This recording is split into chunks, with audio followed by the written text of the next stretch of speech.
Hello, I'm Archibald Chesterfield III. Welcome to the ArchieLuxury program, fuckers. Welcome to the ArchieLuxury program. Today I want to answer the age-old question. Is a Rolex worth the coin? Is it worth the money? Is it worth the expense? Is it really? The watch, it has so much pull. It's the Mercedes-Benz E-Class of watches. It's the BMW 5 Series. Yes, there's better, but for consistency and just general good product, nothing beats Rolex. And a lot of punters out there, they will only wear Rolex. Let's roll the credits and let's discuss it, fuckers.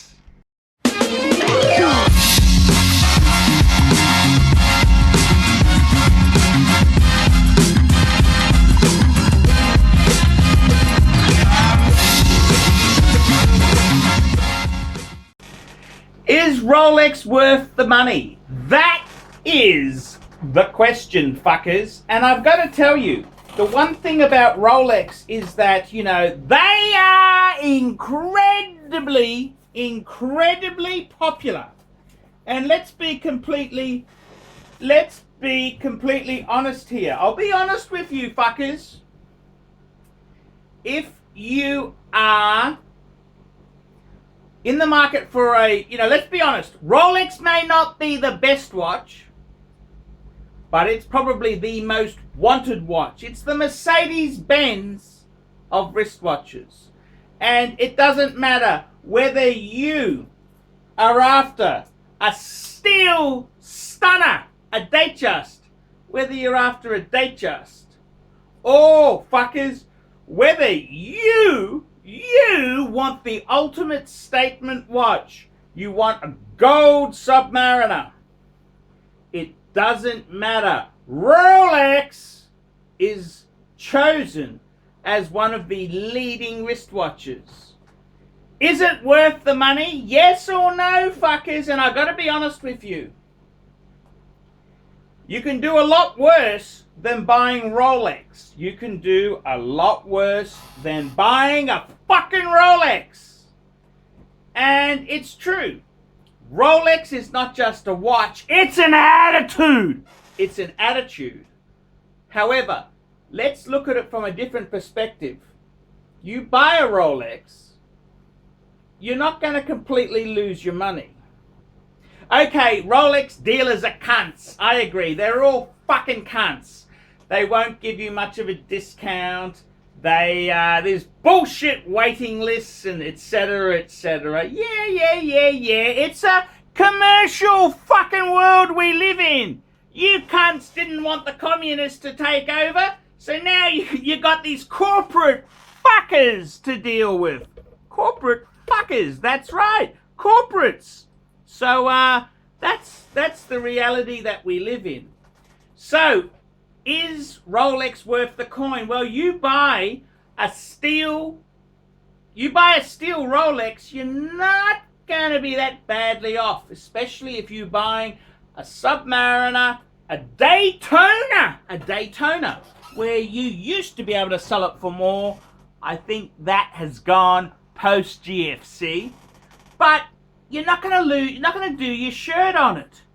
You're really not going to lose your shirt if you buy a Rolex. Now there are a few provisos there because it's like comparing depreciation on BMWs or Mercedes. If we buy the C-Class or the 3 Series, yeah, that could be right. Especially if we're buying the 320 or the C200 or C250.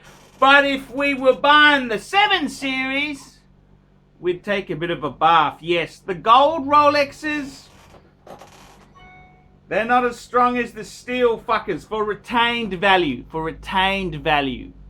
But on the used market, you buy wisely. You buy a Datejust, you buy a gold Submariner, you really can't do too badly. This Datejust here on the screen, I bought recently this year. What did I pay for it? Well, I did a swap deal, but it owed me high threes. Aussie, not fucking US dollars. High threes Aussie. The gold Submariner, I bought that in 2014. It cost me around about 14,000 US fuckaroony. Little bit more, but 14,000. It's held its value. In fact, I could get a tasty profit. A tasty profit. That's what makes Rolex so powerful. That is pulling power. Now, it's true. Pateks, I've owned a few Pateks, and they are the Rolls Royce. They are governor. They are the Rolls fucking Royce. The Rolls fucking Royce. But not everyone can afford a roller. A lot more people want a second-hand Benz or a Beamer. A lot more real estate agents want the Beamer than the roller. So you're much easier to sell a Rolex.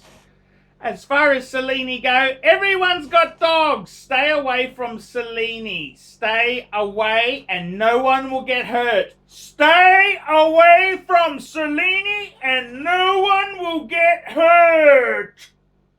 That's right. In the oysters, you really can't do too badly. Steel Rolexes, you really won't do too wrong.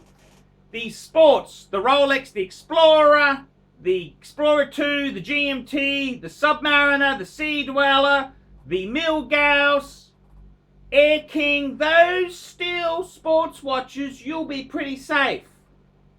Two-tone is a little bit not as safe, but I tell you what, you buy two-tone on the second-hand market, that is a bang-per-buck bargain.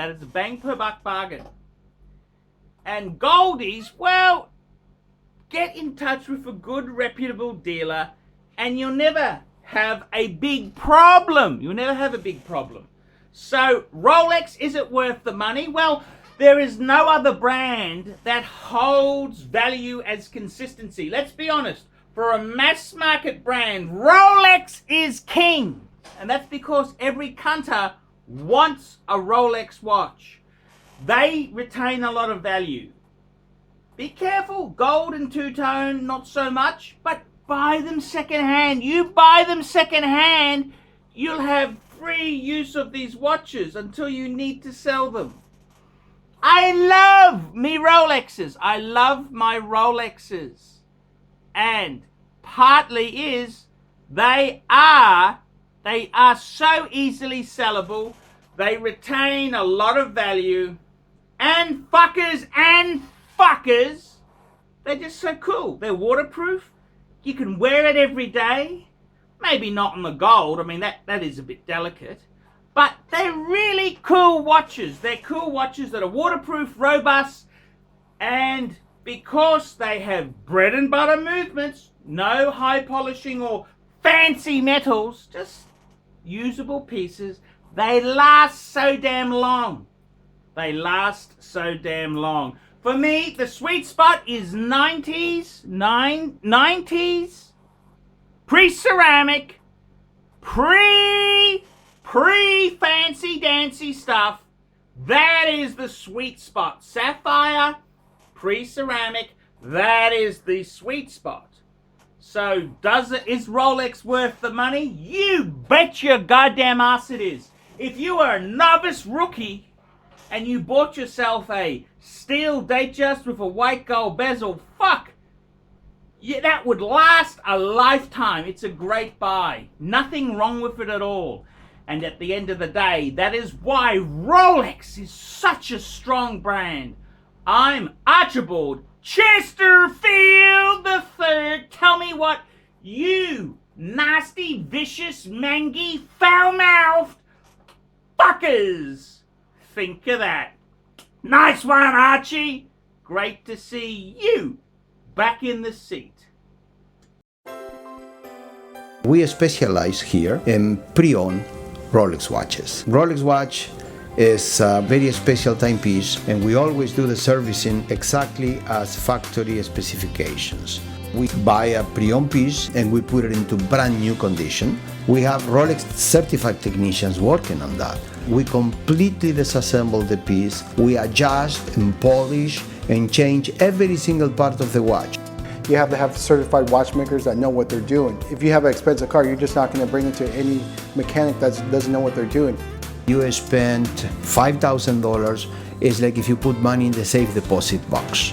And 1 or 2 years from now, you will keep having your $5,000. We have to spend a lot of money to get all this equipment together, but makes me feel I'm doing what I'm supposed to do. It's not a question of money, it's my passion. Jewelers on time, simply the best.